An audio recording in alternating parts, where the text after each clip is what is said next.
Ndandichiti bhuku iri ndereiko iri mai Jeremaya? Inini ndinoshanda pabhungeti. Pabhungeti, mabhungeti ane mukurumbira aya ndo andinoshanda inini. Saka munhu wese akambopfura nepabhungeti ndiripo inini warimo wese. Wana comic pastor, wanani maprofeti ese amunoziya wanhu wese wakakosha warimo. Mubhuku iri. Iri bhungeti rakakosha vanenge vachipinda panongopinda vanhu vakakosha chete. Ndingati inzvimbo nenharaunda yatinogara yatinotungamirirwa nemukuru wedu anonzi Mr. R. Duve. Saka ndiko kwatinenge tichigara zvekare. Munongopinda vanhu vakakosha, mune makambani, muno waimbi, muno maprofeti, macelebrities nesu tirimo. Saka ndinenge ndichifamba vanhu vanenge vachiuya nekuti ndiri munhu anobatsira vanhu. Vanhu vanenge vachiuya vachiti ndiri kupfuura maswera seme guru ndanga ndine dambudziko, saka ndikanyora zita rake ndinokwanisa kuzomunamatira siku nesikati. Iye ndozomuti nditumire kana riri grocery kana iri mari yekuti ndimunamatire kuti zvinhu zvake zvimufambire. Saka makatanga rini zvemweya zvekutoti makutoziva kutoti ndakutonamatira vanhu vachitotiwo zvinhu zvangu zvafamba vachikutendai negrocery?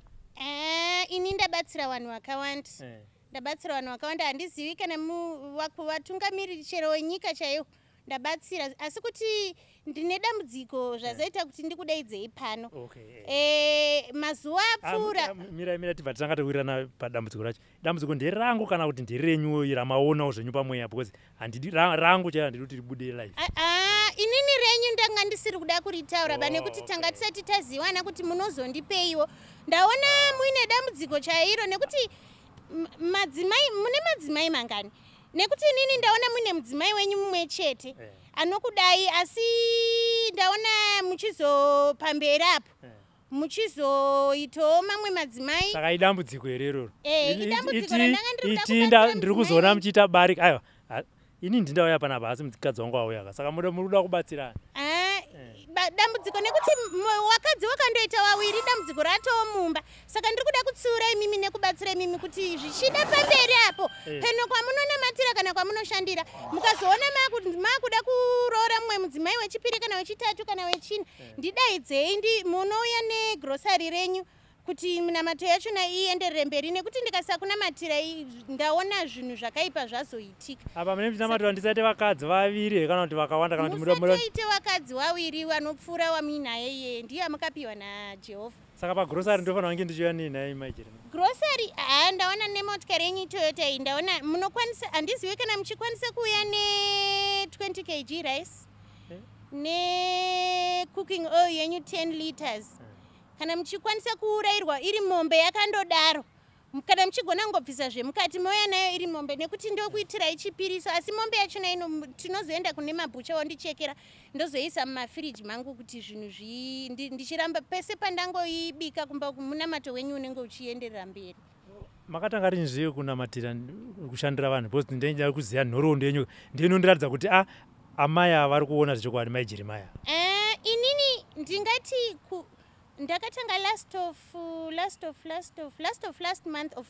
month ndo pandakatanga. Ndakange ndaona umwe mukomana neumwe musikana wanoshanda iko kuzvidhivhidhi kwenyu ikoku wachishupika, ndichishaya kuti wanorooriwa sei. Saka ini kwakuzowafonera kubasa kwavo ndichiwafonera ndichiti nhai wanangu makamira sei, tumireiwo zvakati nozvakati ndikuitire minamato. Ndakanzwa mweya wachitotanga kutaura neni, handina mwedzi inopfira mitatu ndichibatsira. Ndakatotanga last month. Asi ndikuona kabhuku razara. Kutanga kubatsira kwandakaita vanhu zvinhu zvakandivhurikira zvokuti kana murume wangu bobo wakuziwa akabva atonobvisa mari kumusha kwedu, inini ndikaona mari ndikaona basa pabhungeti. Ndikatanga mabhizinesi. Izvezvi ndine mabhizinesi, ndine mushonga wandakagadzira wokubatsira, une mhiripiri, une vim, une safe, une sugar, une salt, une zvinhu zvese zvokuti chero nevhiniga kana matambudziko ako anogona kufinyama chaiwo nevhiniga ndinenge ndakaisa.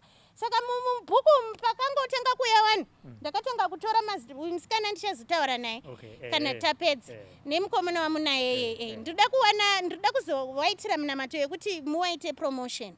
Imimi minamato wenyu mwandoda ndewekuti muitewo futi promotion. Ndaona mawana mabasa kumatolgate kumachii chaiko. Kubuda muofisi ndichienda patolgate. Nekuti hapana basa rakakosha kupfuura repatolgate. Inini ndo pandiri kutotarisira ndikabva pabhungeti gore richitanga, Mwari wandirangarirawo zvawo. ndinenge ndapa patollgate. Saka apa mune mchitinyorereko mazita because isusu vamwe tinouya kunokuka ma1on1 kaya. Chimbomirai ndiri painterview. Nai. Chimbomirai ndiri painterview. Ndiremekedzei vanhu, ndiremekedzei. Ndiri kuti vanhu vese varimo mubhuku. Mutungamiriri wenyika arimo mubhuku. Kana wamagaya kana wamadungwe kana wani wese varimo mubhuku vanotopfuura nepabhungeti nchivaitira munamato yavo zvokuti mukatarisa imba iri kuseri kuyo yazara nezvinhu zvokuti handichatorari ndiri kungoramba ndichingonamatira ko toite yenyu yakanyorwa kunzi chi Sly Media. Ndakandishida kundambozviziva here ndakandiri kuda saka munoita zvokutora nhau nekutaura nyaya. Tinouya tichitora nhau kwete kushandirwa kwamaoda kuti mundiitiro indauya kunokuregai ndiyozotora nhau ima kuti maona zvemarriage yangu. Saka regai ndingokwazisa, ndinoda kungokwazisa baba wangu atezvara wangu nditi upenyu ndiri kuuya ikoko paKrismasi. Mirai mai Jeremaya, mirai. Ndakwazisa namwene wangu takaparadzana tisiri kutaudzana ba nekuti waiti ini ndichauya kuzorima kumusha ina handisi kukwanisa muonei kuvanhu wana Sly Media watouya pano kureva kuti ini ndave kupisa ndave munhu akakosha. Ndoda kukwazisa baba wamudiku Bernard, ndokwazisa anzvadzi nkirini January, ndokwazisa ndekuti mavha makaona paakaunzwa kumba paya achinzi murume ari kuramba mwana wake akatozodzokera zvekare ano pamwe pamwiri hatisi kuziva kuti ndepaniba asi ndichazotaura nemi kana ndauya kuKrismasi. Ndobva ndakwazisa nomurume wangu andasiya kumba baba wakuziva ndingoti ngatingowirira naye tingodanana tingoita tichigarisana muupenyu. Ndakanzi ndakupai mukana wekukwazisa ndichati ndozokupai mukana wekukwazisa kunopera chirongwa saka ndize kuti muchazokwazisa kuti chi asi pane nyaya yamataura yekuti vamadungwe munouya kuzovabatsira imimi chaiye vamadungwe munhu anoenda kudenga kunotaura naMwari. Nekuti munhu nemunhu wese ane munhu anomubatsira chero wana muprofita Abraham nana mambo David amadungwe imi udzai vanhu wavhare zvikwere izvo uye huku dzangu dziri kuningirina ndinobatsira vanhu wese chero Moses anga aine muprofita wake Daniel wawaitoningirina saka wana madungwe nawana magaya nawana prophet Jeva wese ivavo ndinowaitira munamato nekuti munhu nemunhu wese anodawo munhu anomutungamirira pamweya. Saka inini ndakasarudzwa pazvakanzi pari kusarudzwa wana amai guru wenyika mweya ndobva wasarudza inini ndikatonzi ndava amai guru weZimbabwe ndichiitira makamira tara ndiri kuziva kunge kubhumugeti kwenyu kunenge kune munhu ari kuridza bhero baba wakuziva vacho vari padhuze here muvatume kuti vanoona kuti chii chiri kuitika. Baba wakuziva vari panaiti saka izvozvo vanga vakarara ivo vamungati vamunoona vane trouzi rebhuru awanzwe bairi munonditeerereiko dzokerai kubhungeti. Ndanga ndiri palanchi saka pandanzwa kuti pane vanhu vemaspika weSly Media wauya ndabva ndati mutange kutaura neni nekuti ndine zvakawanda zvekutaura. Seipapa tatarisana neKrismasi mukoma Robert. Handizivi kuti maamuchifungei neni maiguru wenyu. Ndiyo nguva iyoyi yekuti munozoti handina kunge ndataura muri kufungei muri yeZimbabwe muri kufungei neni amaiguru wenyu panotiwo mabhiskits ipapo kana madrinks kana inini ndiri kufungidzira kuti muri kufunga kuti zvayangova yeKrismasi ingova yekunaya. Inini sababa mudiki ndochitenga mbeu handiti imimi namukoma havasi kusenza kababa vakuziva naiti vanomboendawo but mabasa acho hazvinyanyatsotisuka sata moenda munotanga upenyu hunyowani kumusha ndakupai mbeu munda uri kwawakasiyiwa nababa.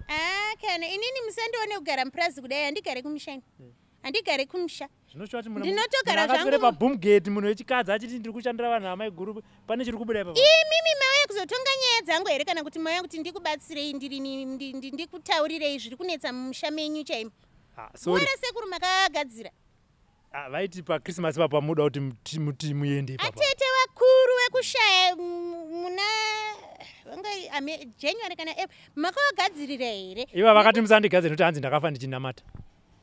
Ndizvo zvinonetsa saka ndakati muri kufungei neni amaiguru wenyu ndiro basa rangu rekuti ndinoya ndichigadzirisa pamunotambira izvezvi zvimabhonasi enyu muchatondikanganwa. Saka ndirangarirei muise mari dzenyu ma$2 pamunhu wese, muti amai guru minamato yedu, amai guru zviri kunetsa munyika, amai guru Christmas iyo, kana riri grocery, kana anonzi ani musikana Elizabeth, wana Eliza wese wanotowana warume gore rinoya richitanga munotonzwa Eliza watochata. Asi inini ndanga ndiri kuronga zvangu kuchata inini kana gore rino rapera. mungaregerere nezvamamitaura kuti grocery riri kuyana namadungwe nanajavha yaro razara kuseri kwembou. Handiti changodiwa chete idheti zvekudya zvavapoka. Hai kwete ndakana nekuti kana chikafu chinenge chichitotengeswa kumuchato. Handingati vanhu vangauye kumuchato nekuti mumba mangu maita grocery. Minamato yangu kaya ndiri kurara ndichinamata sickness card. Handikwanise kuti mauye kumuchato kwangu mahara, mobva madya futi mahara, zvipo pamwe hamusiyeba. Aiwa kana muchiuye kumuchato ndiri kutoronga kumuchato. Kana muchiuye kumuchato muchatobhadhara. Chikafu chinenge chichitengeswa wanoperekedza wanenge vachitibhadhara kuti waperekedze muchato wangu nekuti ndiri amai guru wenyika handisi munhu womanga-mangaba. Saka ndiyo nyaya yacho. Muri kuzvinzwira character yatiri kutaura nayo panapa ndaamai Jeremaya. Toziva kuti mukaenda paFacebook page varipo amai Jeremaya. Mazuva ano vari kupisa, character yavo iripo. Chikurudziro chedu ndechekuti like page yavo so that every time pavanokanda kamwe kaskiti mubva mazuva kuti aiwa zvinyowani zviripo. Mukadzi anetsa akaona basa paBoomkit. Iye zvinezvi zvakatimbonzwa kuti iye munhu anonzi mai Jeremaya timubvise mucharacter iyoyo timudzosere kumunhu akazvarwa nemukadzi. Vanzvadzi, zvekuacta izvi zvakatanga rini? Nekuti takazongoona mai Jeremaya apo boom. Hatiziva kuti social media ndiyo yakanonoka here kana kuti chakatangira chimwe chiya. Mukoma Robert, ndanzwa kufara. I am very humbled. Ndiri kunzwa right now handisitomboziva kuti zviri kubuda here because I'm really starstruck. Basa renyu rihombe. I've been seeing your content, I've been following your stories. You are helping people. It's big. So ndanzwa kudzamirwa kuti masviko kwedu kuno. Kuacta ndakazongotanga I think kuna kuacta muchitaura ndauti muacti taurai zvinezvi ndakubvise muka ndakutona mai Jeremaya vakutodzoka. Okay, maybe all right. I started acting in 2016. Okay. Ndingati I was doing music. I was a reggae artist. I was starting out. And then I came across, or I was introduced to a guy in the Anon's Blessing, Parisa, or Bless Gatsi, where Be Identified. Ndiye akanditi he's got a series here kutanga inonzi Kuchina, and he identified me and he wanted to groom me. I knew nothing. Okay. And my first time on set was on Kuchina, and then I went to Envision Studios. I did a short film. I went and did another short film, I think with them again, and a series, but that one didn't come out. So ndobva ndambomira because I had to go to work. I had so many things I had to juggle at the time. So that's when early this year I started again. This year was just an opportunity I was given by Shugeta. He was creating his content for his new program with Butterfly. And then they said, toda kufonerai ungoito, because ndandakambomudza idea kuti pane munhu anogona kungofona kuredhiyo otanga ngokwazisa achikuinterrupta uchitadza kutaura. Panditi fona uite izvozvo zvawakataura. And then that was the beginning of it. They recorded it and then they posted it. That's when I was like, oh wow, I'm very encouraged. And they invited me to the studio. That's when even the uniform was launched. I went there. I was just like, I picked a few stuff, and then Vandango, and then it just started. And then I began to just seriously work on the page and the content, and I've had overwhelming response. And kwanozonzi mai Jeremaya because mataura kwakawanda ndakazodai saka akazoti kuti character yatada kunyatsobuilda manje for now ndimai Jeremaya. Ndini because like pandakangopiwa opportunity yachona zvakabva zvatongotanga kungoita because I was raised by Toko, my grandmother, who passed away early this year. So as a form of mourning, me and my sisters would joke about the way she would talk. I'm not saying my Jeremaya is like my grandmother, but mataurira ave wayo chitoko, you know. So and then vatanga kuzongowedzera zvimazi energy wayo. I created an image of mukadzi anonzi mai Jeremaya anogara mumaprazi anongovhengedzera, but most of all atori nerudo. She means well, but things just go another direction when she's involved. So that's when I just started developing the character. But ndatongotaura kuti vanonzi mai Jeremaya and Boomgate. Boomgate, neighborhood medu mune Boomgate. So as a form of creating the content, I just imagined where else would I be shooting? I can't be sitting on a chair every day. Yeah. And then the idea came, and then we tried it, and it's been, I think it's one of my best. Yeah, it is. Yeah. It is. Saka ndikona muri kusenza nema vanhu vatingati they've already made it to a certain level, ana comic pastor nevana butterfly, you know. Zviri nyore sei kusenza navanhu vakati saiva kuti mugara pasi muti senge na comic pastor muchita kaskit kaiwa achisvika paBoomgate. Munonyora pasi here munoita sei kuti munyatsoona kuti chinhu chedu chabuda, kana kuti tichitasa matuma character yenyu comic pastor namai Jeremaya, ndofunga mukangonzi endai apo. Imi ndakatenda Mwari, because hazvisi nyore to even get that person. Vanhu vari kushanda ende vanhu ava vakakosha zvekutodaro. Comic pastor is an important person. Shugeta and Butterfly are important people. Saka, I feel they are more seasoned. So anenge achitopanika most of the times in the moment ndini was ndini ndisiri unatsoziva zvandiri kuita, kungoita kuti kungodeliver zvandanzi ndiite. Tinongotaurana kascenario kekuti comic ndoda kuti muuye paBoomgate ndikuudzei kuti ndonzi Esnat Muzanenamo. That's what I only told him. But pavakauya vakacreator, vakadirector, and everything just flowed. So angatori in a panic mode ndini kuti hey, if I don't do this well, ndeit I say. Yeah. And Saka, do you have any regrets? I wish I could have started acting in a character ya mai Jeremaya kare kana kuti any other, but inini wacho nchinzi isn't ndaku actor nchita zvinhu zvangu. I don't have any regrets anymore, because there's a time when I used to think if you are at a certain age or if you've passed a certain stage in life, you can no longer achieve anything. Yeah. This was the time, and God gave me this chance now. And this is when I'm delivering it. I don't know if she's going to be existing in the next 5 or 10 years, but right now is the time. So I have no regrets. And now I'm doing this. Saka zvemusic takabvataisa paside here kana kuti dzimwe dzenguva kana tisiri paBoomgate tinenge simba. Music inotogara ingori kumba kwedu. So I can't really say I'm going to stop. Because you never know if I get the opportunity. Because just because kumba kwedu iriko doesn't mean I have a chance to do it all the time. Neither do I have the inspiration. But I'm sure Mwari wachitichengeta. I hope one day I'll release a song. You are a mother, you are a wife. And kazhinji basa ramuri kuita mai Jeremaya rinokuisa paLimelight. How do you handle isusu kuma inbox tauya? Wozati pa social media unoenda via inbox. Unoenda inbox I like you. Bozi. Hatisi kuona mai chi vaini mwana wavava. Anditi mai kuziva hatisi kuvaona. Tiri kungoona chi mai Jeremaya, saka tombenda neku inbox kuti poshamwari zvakamira sei. How do you handle such characters? Because andanga ari mafans. But zvinhu zvaari kuda chezvo. You never know kuti vada kuita sei. Yeah. How do I handle it? And if vanhu ngavauya nema-inbox, but I haven't had much trouble. Also because I projected I'm strictly business. So I haven't had people coming through with marriage proposals or things of the sort. Of course, if they do come, we might probably laugh it off, but because marriage in itself, ina phone mkati or anything else, if things get to affect that, I don't think it's going to be social media. Baba wakuziva vanozviendera sei makufamba kungoenda paokei apo mai Jeremaya ende pane bottle stock apo anuka chidhakwa chenye chakadhakwa zvacho apa muri kuti nhasi zvinhu zvese hazvipo muna baba wakuziva kuti zvauya zvidhakwa ivo vanozviendera sei baba wakuziva manje vachiona nefame tingati yani mudzimai wavo. He hasn't handled it badly.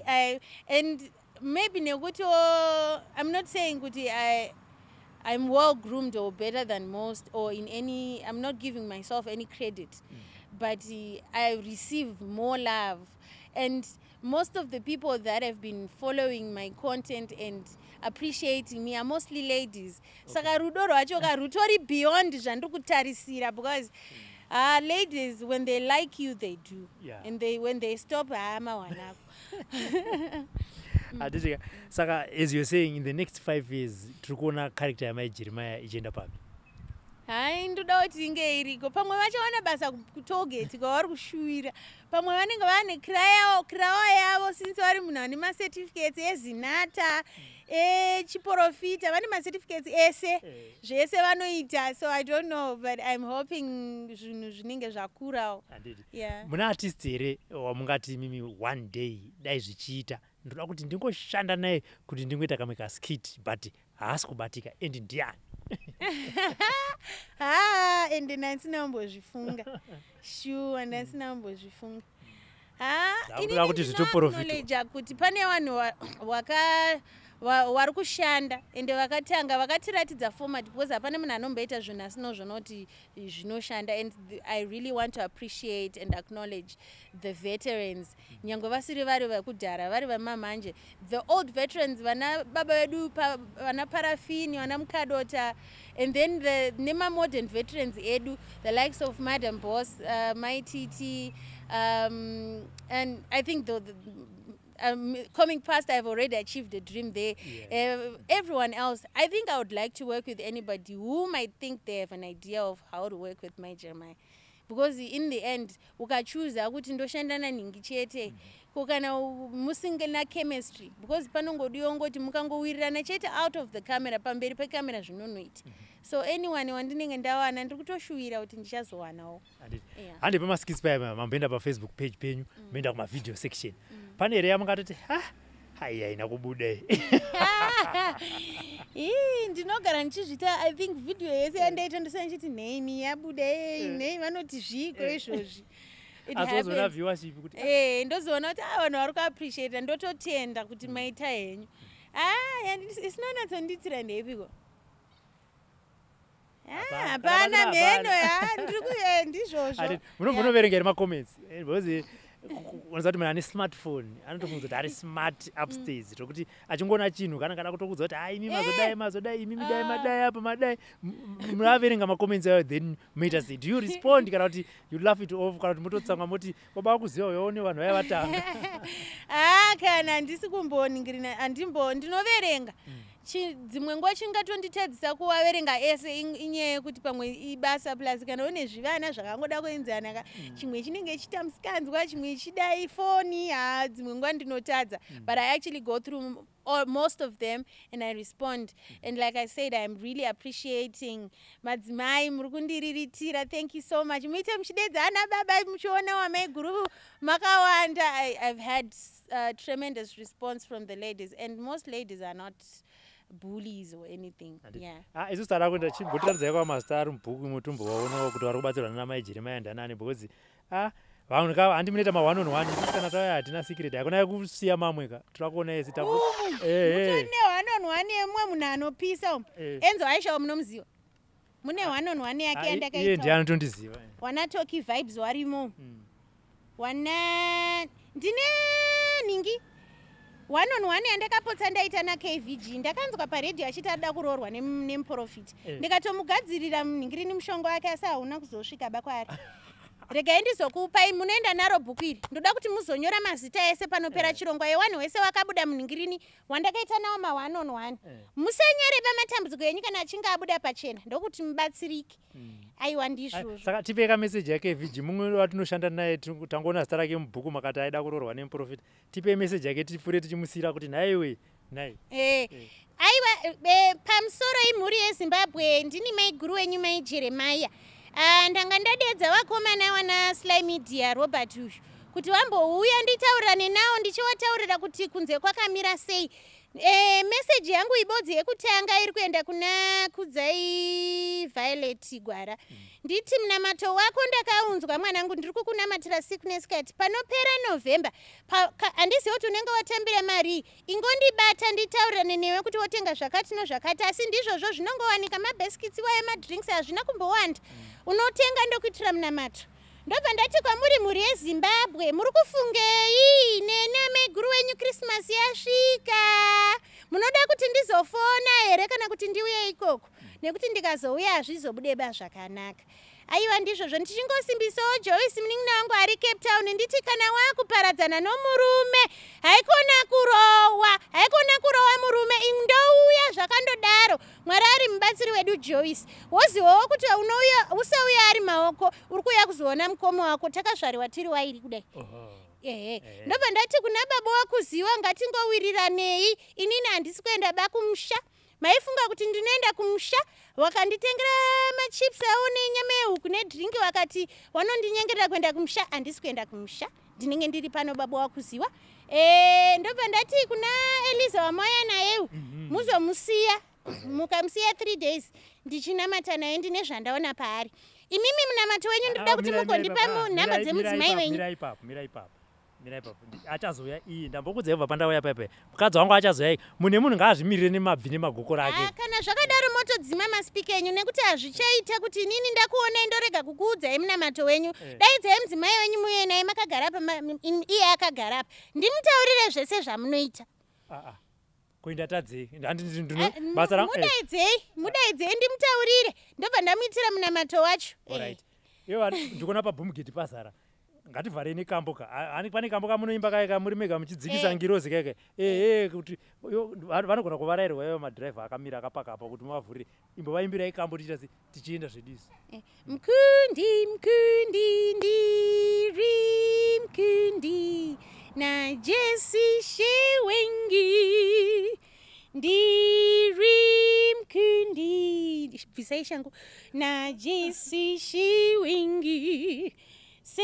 Bvisai shangu mukoma Robert. Sehondo yekwa Jesu. Mweya mutsvene watosvika.